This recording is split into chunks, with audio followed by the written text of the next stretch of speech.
Hi guys, I hope you're doing well. On this video, I'll be showing you how I clean my dirty chopping board at home using just a lemon and baking soda.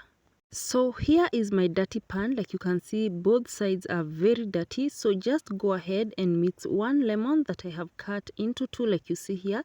Squeeze out the juice from the lemon, and you're going to mix this with baking soda. And I did not measure the baking soda, like you can see, but just enough to make a paste-like consistency. You're going to give this a good mix, and then you're going to take one lemon and apply the mixture on the chopping board.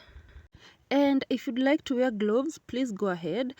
So I just went ahead, applied that mixture on both sides of the chopping board, like you see here. And as for the lemon, I was just using it to spread.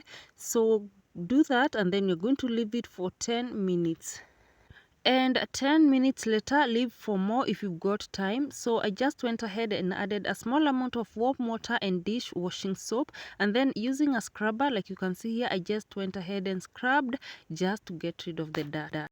And I am using the rough steel wool scrubber. Any scrubber would do this job perfectly. And if you'd like, you can add a small amount of vinegar to the warm water if you've got it at hand, but I don't find it necessary. Once you use the scrubber, you'll notice that the dirt is starting to come off, and then you're going to rinse it out like you see here, and the dirt will be gone. It is so easy to do this, guys. You can even leave it overnight, and in the morning it's going to be very easy to clean. Like you can see, my chopping board is clean. So I just went ahead and rinsed it with cold water before soaking it again in hot water just to clean it even further.